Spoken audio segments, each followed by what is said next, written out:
Hi friends, welcome to my channel. ನಾನಿವತ್ತು ನಿಮಗೆ ಬೆಳ್ಳಟ್ಟೆ ಎನ್ನುವ ಒಂದು ಎಲೆಯಿಂದ ಬಜೆಯನ್ನು ಯಾವ ರೀತಿ ಮಾಡೋದು ಅಂತ ತೋರಿಸ್ಕೊಡ್ತೀನಿ. ತುಂಬಾ ರುಚಿಯಾಗಿರುತ್ತೆ ಮತ್ತು ತುಂಬ ಟೇಸ್ಟಿಯಾಗಿರುತ್ತೆ. ನೋಡ್ತಾ ಇರ್ಬೋದು, ಇದು ಆ ಬೆಳ್ಳಟ್ಟೆ ಅನ್ನೋ ಗಿಡದ ಎಲೆಗಳು. ಸ್ಟಾರ್ಟಿಂಗು ಎಲ್ಲ ಎಲೆಗಳ ರೀತಿ ಗ್ರೀನ್ ಕಲರೇ ಇರುತ್ತೆ, ಆದರೆ ಬೆಳೆದಂತೆ ಅದು ಬಿಳಿ ಬಣ್ಣಕ್ಕೆ ತಿರುಗುತ್ತೆ. ನೀವು ನಿಮ್ಮ ಕಡೆ ಇದನ್ನು ಏನಂತ ಕರಿತೀರಾ ಗೊತ್ತಿದ್ದರೆ ಕಮೆಂಟ್ ಮಾಡಿ. ನೋಡ್ತಾ ಇರ್ಬೋದು, ಅದರ ಹೂಗಳನ್ನಾಗಿರಲಿ ಅದರ ಎಲೆಗಳನ್ನಾಗಲಿ ನಾನು ನಿಮಗೆ ಡೀಟೇಲ್ ಆಗಿ ತೋರಿಸ್ತಾ ಇದ್ದೀನಿ. ಇದನ್ನು ನಮ್ಮ ಕಡೆ ಬಜೆಯನ್ನು ಮಾಡ್ತಾರೆ. ಅದರ ಪೂರ್ಣ ವಿಡಿಯೋವನ್ನು ನಾನು ನಿಮಗೆ ಈಗ ತೋರಿಸ್ತೀನಿ. ನೋಡ್ತಾ ಇರ್ಬೋದು, ಎಲೆ ಎಷ್ಟೊಂದು ವಿಭಿನ್ನವಾಗಿದೆ ಮತ್ತು ವಿಶೇಷವಾಗಿದೆ ಅಂತ.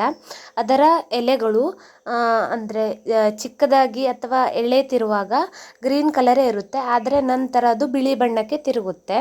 ಸೊ ಇದರ ಬಜೆ ಮಾಡೋಣ. ಏನೇನು ಬೇಕು ಅಂತ ನೋಡ್ಕೊಳ್ಳೋಣ. ಮೊದಲನೇದಾಗಿ ನಾನು 1 ಕಪ್ ಆಗುವಷ್ಟು ಕಡಲೆಬೇಳೆಯನ್ನು ತಗೊಂಡಿದ್ದೀನಿ. ಹಾಗೆ 1 ಸ್ಪೂನ್ ಆಗುವಷ್ಟು ಓಮು, ಹಾಗೆ 1 ಸ್ಪೂನ್ ಆಗುವಷ್ಟು ಜೀರಿಗೆ, 1 ಚೂರು ಇಂಗು, ಹಾಗೆ 1 ಸ್ಪೂನ್ ಆಗುವಷ್ಟು ಅಚ್ಚ ಖಾರದ ಪುಡಿ, ಹಾಗೆ ರುಚಿಗೆ ತಕ್ಕಷ್ಟು ಉಪ್ಪು, ಹಾಗೆ 1 ಸ್ಪೂನ್ ಆಗುವಷ್ಟು ಅಡುಗೆ ಸೋಡಾ, ಹಾಗೆ 1 ಮುಷ್ಟಿ ಆಗುವಷ್ಟು ರವೆಯನ್ನು ಹಾಕ್ಕೋತಾ ಇದ್ದೀನಿ.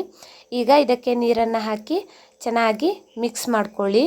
ನೋಡಿ, ಈ ರೀತಿಯಾಗಿ ಬಜೆ ಹಿಟ್ಟಿನ ಹದಕ್ಕೆ ಬರಬೇಕು. ತುಂಬ ತೆಳ್ಳಗೆ ಮಾಡ್ಕೋಬೇಡಿ, ಅದು ಎಲೆ ಆಗಿರೋದ್ರಿಂದ ಚೆನ್ನಾಗಿ ಕಾಣಿಸಲ್ಲ. ನೋಡ್ತಾ ಇರ್ಬೋದು, ನಾನು ಇಲ್ಲಿ ಬೆಳ್ಳಟ್ಟೆ ಎಲೆಯನ್ನು ನಾನು ನಿಮಗೆ ತುಂಬ ಹತ್ತಿರದಿಂದ ತೋರಿಸ್ತಾ ಇದ್ದೀನಿ, ಅದು ಯಾವ ರೀತಿ ಇರುತ್ತೆ ಅಂತ. ತೆಳ್ಳ ಕಾಗದದ ರೀತಿಯೇ ಇರುತ್ತೆ. ಸೊ ಇದರ ಬಜೆಯನ್ನು ನಾವು ಮಾಡಬೇಕು ಅಂದರೆ ಮೊದಲನೇದಾಗಿ ಇದನ್ನು ಕ್ಲೀನಾಗಿ ವಾಶ್ ಮಾಡ್ಕೋಬೇಕು. ಹಾಗಾಗಿ ನಾನು ಎಲ್ಲವನ್ನು ಒಂದು ಪಾತ್ರೆಗೆ ಹಾಕಿ ಅದಕ್ಕೆ ನೀರು ಹಾಕಿ ಪ್ರತಿಯೊಂದು ಎಲೆಯನ್ನು ಕ್ಲೀನಾಗಿ ವಾಶ್ ಮಾಡ್ಕೋತಾ ಇದ್ದೀನಿ. ನೋಡ್ತಾ ಇರ್ಬೋದು, ಯಾವುದಾದರೂ ಹುಳಗಳಿದ್ದರೆ ಅಥವಾ ಏನಾದರೂ ಗಲೀಜಿದ್ರೆ ಅಂತ ಕ್ಲೀನಾಗಿ ಇದನ್ನು ನಾನು ವಾಶ್ ಮಾಡ್ಕೋತಾ ಇದ್ದೀನಿ. ಹಾಗೆ ಒಂದು ಬಾಣಲೆಗೆ ಎಣ್ಣೆಯನ್ನು ಕೂಡ ಬಿಸಿ ಮಾಡೋಕ್ಕೆ ಇಟ್ಕೊಂಡಿದ್ದೀನಿ. ನೋಡ್ತಾ ಇರ್ಬೋದು, ಈ ರೀತಿಯಾಗಿ ಕ್ಲೀನಾಗಿ ನಾವು ವಾಶ್ ಮಾಡ್ಕೋಬೇಕು. ಹಾಗೆ ನಾನು ಅದು ಎಲೆ ತುಂಬ ತೆಳ್ಳಗೆ ಇರೋ ಕಾರಣ 3 ಎಲೆಗಳನ್ನು ಸೇರಿ ಒಂದು ಬಜೆಯನ್ನು ಮಾಡ್ಕೋಬೇಕು. ನೋಡಿ, ಈ ರೀತಿಯಾಗಿ ಮೊದಲು ಒಂದು ಎಲೆಗೆ ಪೂರ್ತಿಯಾಗಿ ಹಿಟ್ಟನ್ನು ಸವರ್ಕೋಬೇಕು. ಹಾಗೆ ಮತ್ತೆ 2ನೇ ಎಲೆಗೆ ಕೂಡ ಹಿಟ್ಟನ್ನು ಸವರ್ಕೋಬೇಕು. ಮತ್ತು ಅದರ ಮೇಲ್ಗಡೆ ಮತ್ತೊಂದು ಎಲೆಯನ್ನು ಇಟ್ಟು ಈ ರೀತಿ ಒಂದಾದ ಮೇಲೆ ಒಂದರಂತೆ ಹಿಟ್ಟನ್ನು ಚೆನ್ನಾಗಿ ಸವರ್ಕೊಂಡು ಕಾದಂತಹ ಎಣ್ಣೆಗೆ ಅದನ್ನು ಬಿಡಬೇಕು. ನೋಡ್ತಾ ಇರ್ಬೋದು, ನಾನು ನೀಟಾಗಿ ನಿಮಗೆ ತೋರಿಸ್ತಾ ಇದ್ದೀನಿ. ಈ ರೀತಿಯಾಗಿ ಒಂದಾದ ಮೇಲೆ 3 ಎಲೆಗಳನ್ನು ಒಂದರ ಮೇಲೆ ಒಂದು ಇಟ್ಟು ಅದರ ಸುತ್ತಲೂ ನಾನು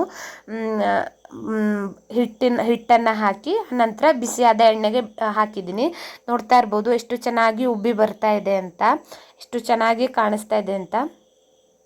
ತುಂಬಾ ರುಚಿಯಾಗಿ ಇರುತ್ತೆ. ನಿಮಗೆ ಖಂಡಿತ ಇದು ಇಷ್ಟ ಆಗುತ್ತೆ. ನಿಮ್ಮ ಹತ್ತಿರದಲ್ಲಿ ಈ ಎಲೆ ಇದ್ದರೆ ಖಂಡಿತ ಒಮ್ಮೆ ಟ್ರೈ ಮಾಡಿ ನೋಡಿ. ತುಂಬಾ ಟೇಸ್ಟಿಯಾಗಿತ್ತು ಮತ್ತು ತುಂಬ ರುಚಿಯಾಗಿತ್ತು. ಈ ರೀತಿಯಾಗಿ ನೋಡಿ, ಚೆನ್ನಾಗಿ ಎರಡೂ ಕಡೆ ಚೆನ್ನಾಗಿ ಬೇಯಿಸ್ಕೋಬೇಕು. ಕೆಂಪು ಬಣ್ಣ ಬರೋವರೆಗೂ ನಾವು ಇದನ್ನು ಚೆನ್ನಾಗಿ ಬೇಯಿಸ್ಕೋಬೇಕು. ಯಾಕೆ ಅಂದರೆ ಒಳಗಡೆ ಇರುವ ಎಲೆ ಕೂಡ ಚೆನ್ನಾಗಿ ಬೆಂದರೆ ರುಚಿಯಾಗಿರುತ್ತೆ.